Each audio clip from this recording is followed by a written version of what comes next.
तूफान के बाद अब आपको चंद्रमा की एक अद्भुत यात्रा पर लिए चलते हैं। आज पृथ्वी से 3,84,400 किलोमीटर दूर चंद्रमा से जुड़ी 3 बड़ी घटनाएं हुई। पहली घटना है सुपरमून, यानी आज चंद्रमा पृथ्वी के बेहद नजदीक है और आकार में बड़ा और चमकीला नजर आ रहा है। इसे ही सुपरमून कहते हैं। दूसरी घटना है चंद्रग्रहण और तीसरी घटना है ब्लड मून। 6 साल बाद यह पहला मौका था जब सुपरमून और चंद्रग्रहण एक साथ हुए, यानी आसमान में चंद्रमा सामान्य रातों के मुकाबले ज्यादा बड़ा और चमकीला दिखाई दे रहा है। साथ ही इस पर ग्रहण भी लगा है। असल में पूर्णिमा के दिन चंद्रमा जब पृथ्वी के सबसे नजदीक, सबसे पास होता है तो हमें बड़ा और चमकीला नजर आता है, ज्यादा ब्राइट नजर आता है। इस घटना को ही कहते हैं सुपरमून। इस दौरान चंद्रमा 30% तक ज्यादा बड़ा और 14% तक ज्यादा चमकीला दिखाई देता है।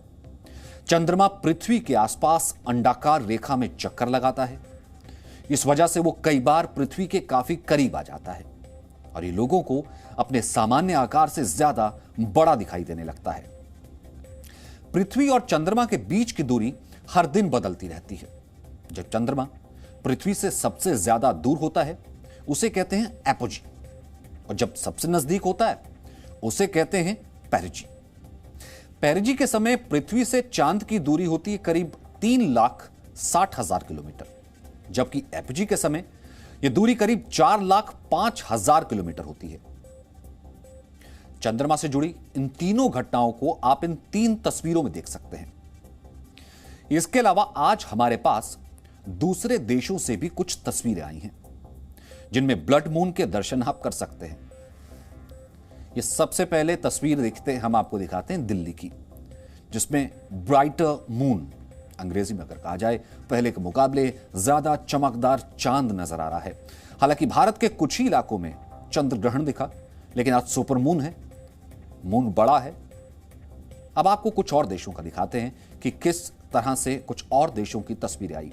ये देखिए, ये सुपरमून का नजारा और बाकी देशों से जहां पर चांद को चमकता हुआ, न्यूयॉर्क में देखिए इस चांद को बिल्कुल चमकता हुआ देखा गया। हवाई द्वीप की तस्वीरें, कोस्टल इलाका, देखिए एकदम चमकता हुआ चांद ब्रिटेन का। दुबई में भी पूर्णाकार चांद चमकता हुआ नजर आया। ये रूस की वरुणेज की तस्वीर। न्यूजर्सी में भी चांद को बेहद आकर्षक तरीके से देखा गया। ब्राजील की तस्वीर। कैलिफोर्निया में तो चंद्र ग्रहण भी नजर आया। ये बिल्टशायर की तस्वीर। टर्की में भी चांद पूरे अपने शबाब पर चमकता हुआ नजर आया। वहीं नासा के मुताबिक वर्ष 1979 में एस्ट्रोलॉजर रिचर्ड नोल ने पहली बार सुपरमून शब्द का इस्तेमाल किया था। एक सामान्य वर्ष में 2 से 4 सुपरमून हो सकते हैं। पिछली पूर्णिमा के मुकाबले इस महीने पृथ्वी और चांद करीब 0.04% नजदीक है। आज से चंद्रमा से जुड़ी एक इंटरेस्टिंग बात यह भी है कि आज वो लाल रंग में दिखाई दिया। इसे आम भाषा में ब्लड मून कहा जाता है। हालांकि इसके पीछे एक विशेष कारण है। स्कूल में आपको याद होगा, बच्चों को पढ़ाया जाता है कि सूर्य की रोशनी में 7 रंग होते हैं। आज चंद्र ग्रहण था, यानी सूर्य और चंद्रमा के बीच में पृथ्वी आ गई थी। इस समय सूर्य की रोशनी पृथ्वी के वायुमंडल से फिल्टर होती है और चंद्रमा पर उसकी छाया पड़ती है। जब भी ऐसा होता है तब रोशनी के 7 रंगों में से सबसे अधिक वेवलेंथ वाला रंग ही प्रभावी रहता है। यानी रोशनी के 7 रंगों में से लाल रंग की वेवलेंथ सबसे अधिक होती है। इसी वजह से चंद्रमा तक लाल रंग पहुंचता है, जिससे वो लाल दिखाई देता है और इसे ही हम ब्लड मून कहते हैं। अब हम आपको जल्दी से चंद्रमा से जुड़े कुछ रोचक तथ्य बताते हैं, इंटरेस्टिंग फैक्ट्स। चंद्रमा ग्रह नहीं है, बल्कि यह पृथ्वी का एक उपग्रह है। अनुमान यह है कि अंतरिक्ष में आज से 4.5 करोड़ वर्ष पहले पृथ्वी और थिया नाम के ग्रह के बीच भीषण टक्कर हुई थी और इससे जो मलबा पैदा हुआ, इसके अवशेषों से ही चंद्रमा बना। धरती से चंद्रमा का 57% भाग ही देखा जा सकता है। चंद्रमा की खुरदुरी सतह पर अस्थिर और हल्का वायुमंडल होने की संभावना व्यक्त की जाती है और यहां पानी भी ठोस रूप में मौजूद होने के सबूत मिले हैं, यानी बर्फ की तरह।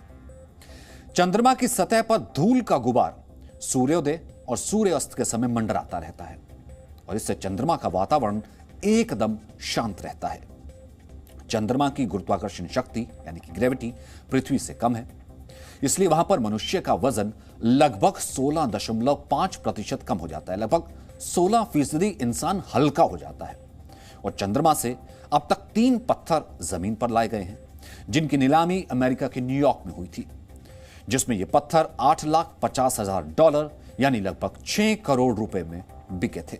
Presenting V News app, available on Google Play and App Store. Download it now.